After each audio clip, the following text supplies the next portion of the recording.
एक गांव था जिसका नाम गगनपुर था। गगनपुर छोटा सा गांव था, पर वहां ठंड का कहर बहुत ज्यादा था। उसी गांव में एक पंडित रहता था जिसका नाम मोहन था। उसकी पत्नी का नाम सुलोचना था। उनकी एक बेटी थी रेखा, जो कि 8 साल की थी, और एक बेटा था सोनू, जो कि 5 साल का था। घर में एक बूढ़ी माँ भी थी और मोहन के पिता का देहांत 5 साल पहले ही हो चुका था। पूरा साल परिवार अच्छे से रहता था। दादी माँ किताबें पढ़ती थीं, बच्चे खेलते कूदते थे और सुलोचना पूरे मन से खाना बनाती थी। लेकिन असली समस्या ये थी कि मोहन इतनी जोरदार पूस की ठंड में भी पूरा परिवार को रोज नहाने के लिए कहता था। क्यों माँ, आपने आज नहाया नहीं? मुझे सब पता चल रहा है। बेटा, इतनी ठंड में नहाऊंगी तो मेरी तबीयत बिगड़ जाएगी। बेटा, इतने बुढ़ापे में कैसे नहाऊं, बोलो तुम ही। लगता है मेरा बेटा मेरी जान लेकर ही मानेगा। इतनी ठंड में नहाने को बोलता है। देखते हैं दोस्तों, आगे क्या होता है। इस वजह से पूरा परिवार परेशान था। सब कहते थे इतनी ठंड में रोज नहाना सही नहीं है, लेकिन मोहन अपनी जिद पर अड़ा रहता। गगनपुर में बर्फ गिरती थी। ठंडी हवा इतनी तेज चलती थी कि फूस की छत तक कांप जाती थी। और ऐसे में भी मोहन रोज अपने पूरे परिवार को कहता, सब लोग नहाओ। ब्राह्मण हर दिन नहाकर ही पूजा करता है। भगवान की सेवा बिना शुद्धता के नहीं होती। दादी कांपते हुए कहती, बाबू, इतनी ठंड में रोज नहाना मुश्किल है, शरीर भी साथ नहीं देता।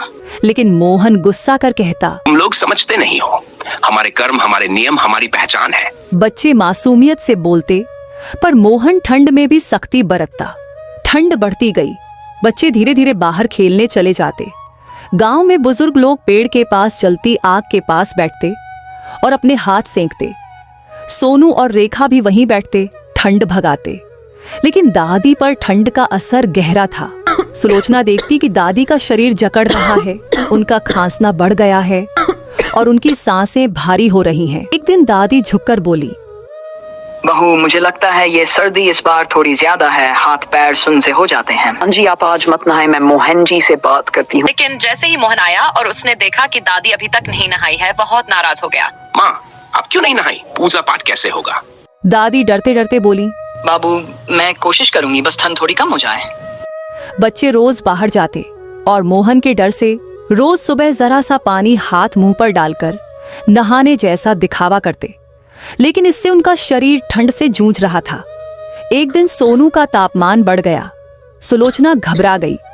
मोहन जी, बच्चा बीमार हो रहा है, रोज का ठंड में नहाना ठीक नहीं। मोहन बोला, परिवार को नियमों का पालन करवाना मेरा धर्म है। सुलोचना आंसू दबाकर चुप हो गई। उधर दादी पूरी रात खांसती रही, न खाने की इच्छा न नींद की। रेखा माँ की साड़ी पकड़कर बोली, माँ, दादी को डॉक्टर के पास ले चलो ना, उनकी सांस अटक रही है। सुलोचना ने दादी की पीठ सहलाई। फिर दादी अस्पताल गईं। अस्पताल में उनका इलाज चला। उसके बाद वे अस्पताल से घर आ गईं और कुछ दिनों तक बिस्तर पर आराम किया। धीरे धीरे ठंड इतनी बढ़ गई कि सुबह सुबह हाथ पानी में डालना भी मुश्किल था। बच्चे चूल्हे के पास खड़े होकर गर्मी लेते और ठंड भगाते। दादी सिर ढककर बैठती और धीरे धीरे राम नाम जपती। उसका मानना था कि अगर सफाई और स्नान छोड़ दिया तो पाप चढ़ जाता है और भगवान नाराज हो जाते हैं। लेकिन परिवार की हालत खराब होती जा रही थी। एक रात दादी अचानक बहुत जोर से खांसने लगी। सांस फूली हुई थी और चेहरा पीला पड़ गया था। सुलोचना घबरा गई। हे भगवान, माँ जी की हालत बहुत खराब है। रेखा और सोनू रोते हुए बोले, पापा दादी को बचाइए। मोहन भी घबरा गया। पहली बार उसे अपनी गलती का एहसास हुआ। मोहन रात के समय दादी को गोद में उठाकर बाहर आया। हवा इतनी ठंडी थी कि उसकी उंगलियां को सुन्न पड़ गईं, लेकिन वह दौड़ता रहा। गांव के चौधरी और डॉक्टर के घर पहुंचकर उसने दरवाजा पीटा, बचाइए, मेरी माँ की जान खतरे में है। गांव वाले तुरंत जाग गए। सबने दादी को कंबल में लपेटा। डॉक्टर ने दादी को देखा और कहा, इन्हें ठंड लग गई है, इन्हें आराम चाहिए, गर्माहट चाहिए, ना कि रोज ठंड में नहलाना चाहिए। मोहन का सिर झुक गया।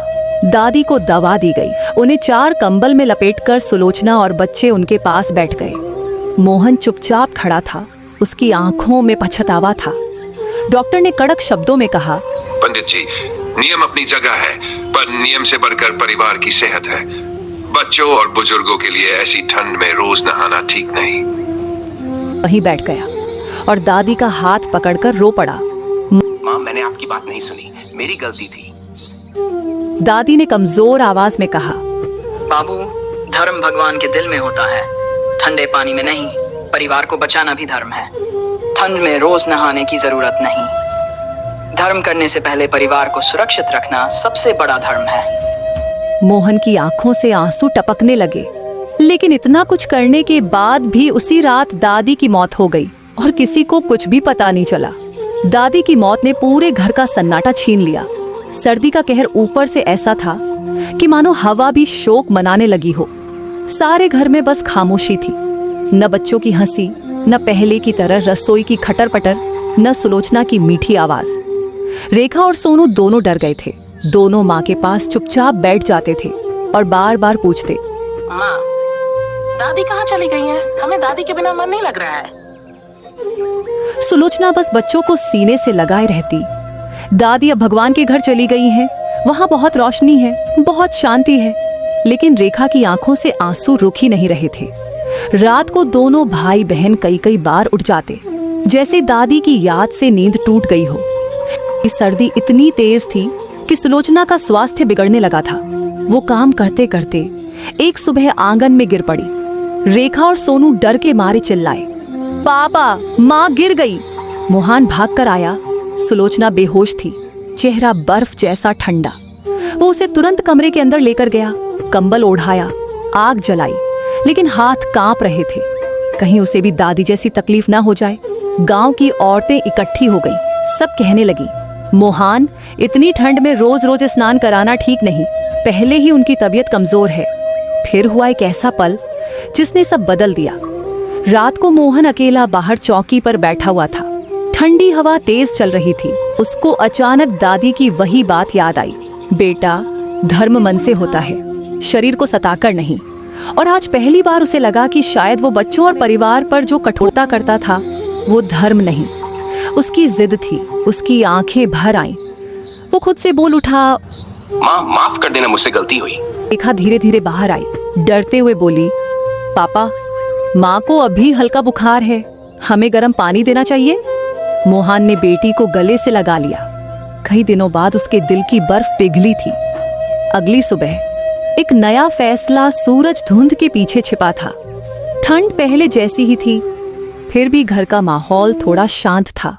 मोहन बच्चों और पत्नी के पास बैठा और पहली बार नरमी से बोला, आज से कोई जबरदस्ती नहीं, ठंड में रोज नहाने की जरूरत नहीं। धर्म करने से पहले परिवार को सुरक्षित रखना सबसे बड़ा धर्म है। सुलोचना ने आश्चर्य से उसकी ओर देखा। उसे विश्वास ही नहीं हो रहा था। रेखा और सोनू यह सुनकर खुश हो गए। उनके चेहरे पर डर की जगह मुस्कान लौट आई।